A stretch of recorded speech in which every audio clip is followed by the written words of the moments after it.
السلام علیکم ویورز، آپ دیکھ رہے ہیں بوبی ولاگ 786 کی جانب سے government boys higher secondary school Garhi Habibullah کے ایک اسٹوڈنٹ کی اسپیچ پرفارمنس۔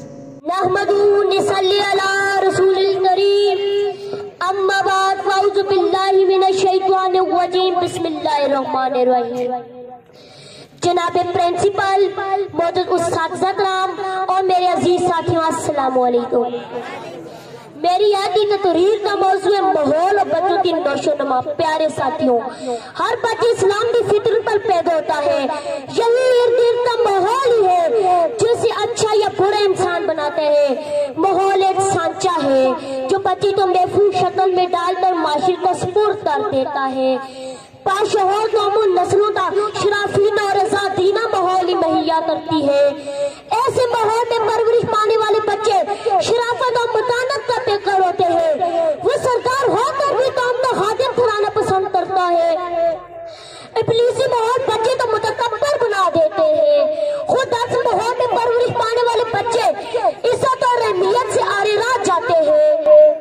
بقول شاعر، نہ بینا جنم لیتے اس قوم کے بچے، نہ بینا جنم لیتے اس قوم کے بچے، جو قوم دیتی ہے تاوان میں آتے ہیں۔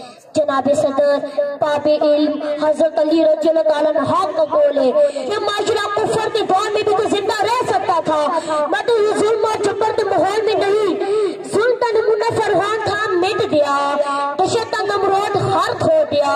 جہالت کا دائی ابو جہل کا قصہ پارینہ بن گیا۔ یہ تو مسلمان ہے کہ سلمانہ ماحول کے بچے تو جوہر کو دبا دیا جاتا ہے متوازن تربیت کو ہوا دیا جاتا ہے۔ حضرین کرام، والدین کے طور طریقے، استاذہ کی صفائی دے، گفتگو دانی کی گفتگو، بڑے بڑے رہنماؤں کا کردار، یہ سب مل کر ہی ماحول کی ترتیب بناتے ہیں۔ آیا سوچتے کر لیتے ہیں کہ اپنے ماحول کو سچائی اور ایمانداری میں بدلنا ہے، نفرت کی زنجیریں توڑ کر انسان کو محبت میں ملانا ہے۔ مجھے یقین ہے کہ پاک و پاکیزہ سے یہ بال شہید جنم لیں گے، اسی سے قائد نکلیں گے اور اسی سے موسم پاکستان دامت ترید خان جیسے لوگ نکلیں گے۔ آخر میں اتنا کہنا چاہوں گا، آسماں ہو گیا سحر کے نور سے آئینے پوش، آسماں ہو گیا سحر کے نور سے آئینے پوش، اور ظلمت رات سما پا ہو جائے گی۔ شکریہ۔